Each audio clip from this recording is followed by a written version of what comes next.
আজ আমি তেল ছাড়া একদম হেলদি একটি নাস্তা রেসিপি তোমাদেরকে তৈরিতে করে দেখাবো, যেটি বাচ্চাদের টিফিনে দিতে পারো আর এটি স্বাস্থ্যের জন্য খুবই উপকারী।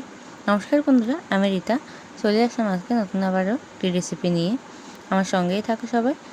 রেসিপিটি শুরু করা যাক। এই রেসিপিটি তৈরি করার জন্য এখানে দেখো আমি নিয়ে নিয়েছি 1 বাটি সুজিটাকে আমি আগে থেকে গুঁড়ো করে নিয়েছি। তারপর দিয়ে দিচ্ছি ওই বাটি মাপের 1 বাটি কুসুম গরম দুধ। তারপর এখানে আমি এটাকে খুব ভালোভাবে মিশিয়ে নেব। খুব ভালোভাবে এটাকে কিন্তু মেশাতে হবে। মেশানোর পর এটাকে আমি 15 মিনিটের জন্য ঢাকা দিয়ে রেখে দেব।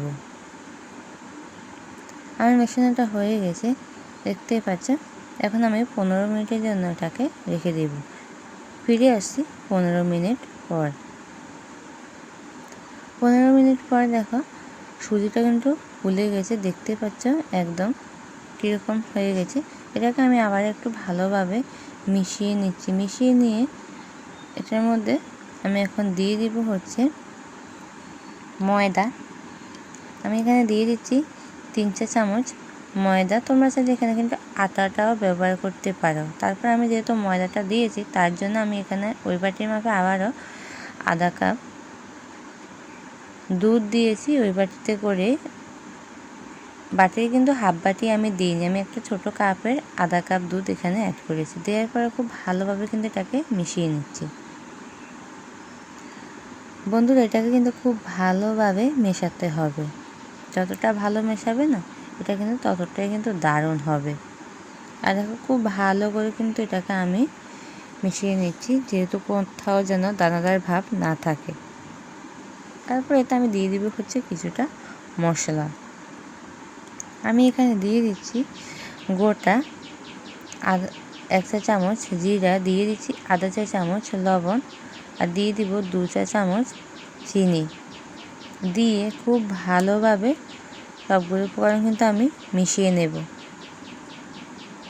যেন খুব ভালোভাবে চিনিটা গলে যায়, এরকমভাবে কিন্তু এটাকে খুব ভালো করে কিন্তু মিশিয়ে নিতে হবে। খুব ভালোভাবে কিন্তু আমি এটাকে মিশিয়ে নিচ্ছি। একটু সময় ধরে কিন্তু মেশাতে হবে। যারা আজকে আমার চ্যানেলে নতুন বন্ধু আছে, প্লিজ চ্যানেলটি সাবস্ক্রাইব করে আমার পাশেই থেকো। তারপর দেখো মেশানো হয়ে গেছে। এখন হচ্ছে আমি এখানে একটা দেখো কড়াই বসিয়ে দিয়েছি, আর কড়াইতে দিয়ে দিচ্ছি হচ্ছে জল।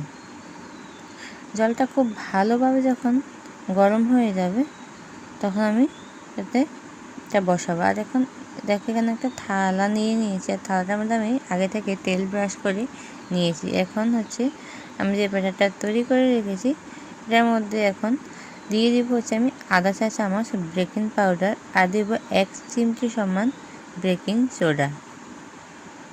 এটা কিন্তু বন্ধুরা একদম শেষের দিকে কিন্তু দিতে হবে।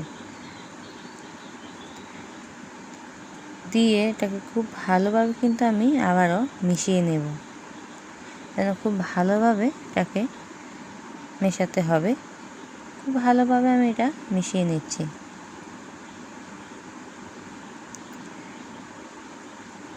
এটা কিন্তু খুব ভালোভাবে আমার মেশানো হয়ে গেছে। তোমাদেরকে একটা চামচের সাহায্যে দেখাবো এটা ঘনত্বটা ঠিক কীরকম। এটা কিন্তু খুব বেশি ঘন হবে না, আবার বেশি পাতলাও না। এটা খুব ভালোভাবে কিন্তু আমি এটাকে মিশিয়ে নিচ্ছি। আমার মেশানোটা হয়ে যাওয়ার পর তোমাদেরকে অবশ্যই দেখাবো এটা ঠিক কীরকমভাবে কতটা ঘন হয়েছে। এটাকে একটু সময় ধরে মেশাতে হবে, খুব ভালোভাবে যেন বেকিং পাউডার বেকিং সোডাটা মিশে যায়। আর দেখো একটা চামচের সাহায্যে দেখাচ্ছি কতটা ঘন হয়েছে, এটা দেখতেই পাচ্ছ। ঠিক এরকমটা হলে কিন্তু পারফেক্টভাবে আমাদের তৈরি হয়ে যাবে। আর এখন এটাকে হচ্ছে আমি যে থালাতে আমি তেল ব্রাশ করে রেখেছিলাম, ওখানে ঢেলে নেব সবটা।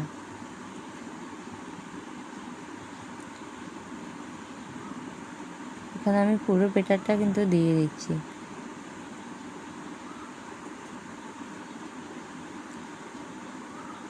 এখন আমি কড়াইতে যে জলটা দিয়েছি, এখানে একটা স্ট্যান্ড দিয়ে দিচ্ছি। দিয়ে এখন এটার উপরে আমি থালাটা দিয়ে দিব, দিয়ে এখন হচ্ছে আমি এটাকে ঢাকা দিয়ে রেখেছি। ঢাকা দিয়ে রাখবো আমি 15 মিনিটের জন্য। আর মাঝখানে 7 মিনিট পর আমি এটা ঢাকাটা সরিয়ে এর উপরে এখন দিয়ে দিচ্ছি একটু লঙ্কা গুঁড়ো। লঙ্কা গুঁড়োটা দিয়ে ঝাল ঝাল খেতে দুর্দান্ত লাগে। কিন্তু আমি এখানে লঙ্কা গুঁড়োটা দিয়ে সাথে দিয়ে দিব হচ্ছে একটু মশলা, জিরে গুঁড়ো আর ধনে গুঁড়ো দিয়েছি। তোমরা চাইলে এখানে অন্য কিছু ব্যবহার নাও করতে পারো। দিয়ে এটাকে এখন ঢাকা দিয়ে রাখলাম।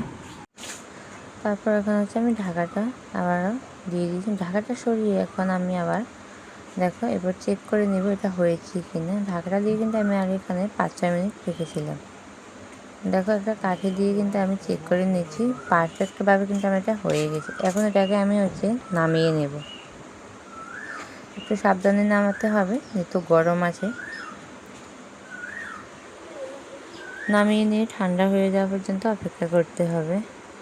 দেখো তারপর এটা ঠান্ডা হয়ে যাওয়ার পর আমি একটা ছুরির সাহায্যে চারিদিকটা এভাবে করে উঠিয়ে নিচ্ছি যেন খুব ভালোভাবে উঠে যায় তার জন্য। আর এটা কিন্তু এখন হচ্ছে আমি কেটে নেব। তোমরা যে কোনো শেপে এটা কেটে নিতে পারো। আমি আমার মতো করে কিন্তু এটাকে কেটে নিচ্ছি। আর আমার কাটা দেখে বুঝতে পারছো এটা কতটা নরম তুলতুলে হয়েছে।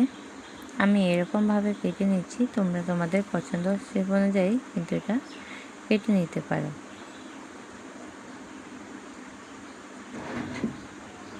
আর সবগুলো আমার কেটে নেওয়া হয়ে গেছে। এখন আমি এটাকে দেখাচ্ছি তোমাদেরকে। দেখো এরকমভাবে সবগুলো নিচে কতটা সুন্দর হয়েছে। আর এটাকে এখন আমি হচ্ছে বন্ধুরা একটু হালকা ভেজে নেব। আমি এখানে একটা কড়াই বসিয়ে দিয়েছি। কড়াই দিয়ে দিয়েছি অল্প পরিমাণে একটু তেল, নামমাত্র একটু তেল দিয়ে দিতে হবে, বেশি তেল না। তারপর এই তেলটা যখন গরম হয়ে যাবে তখন আমি একে একে এখানে সবগুলো দিয়ে দেব। সবগুলো দিয়ে দিচ্ছি আমি এখানে। এটাকে আমি জাস্ট 3 মিনিট এটাকে ভেজে নেব। দিয়ে পিঠটা যখন হয়ে যাবে হালকা ভেজে নিয়ে আমি অপর পিঠটাও কিন্তু দিয়ে দেব। দিয়ে খুব ভালোভাবে এটাকে এখন দেখো আমার হয়ে গেছে। আমি এবার নামিয়ে নেব। সবগুলো কিন্তু হয়ে গেছে বন্ধুরা। এখন সবগুলো আমি নামিয়ে নিচ্ছি। আজকের রেসিপিটি আমার কেমন হয়েছে অবশ্যই তোমরা কমেন্টে বলে যাবে। সকল বন্ধুকে অসংখ্য ধন্যবাদ এতটা সময় আমার সাথে থাকার জন্য। সবাই ভালো থাকবে, সুস্থ থাকবে। দেখা হবে আবারও নতুন একটা রেসিপিতে। অনেক অনেক ভালোবাসা সবাইকে।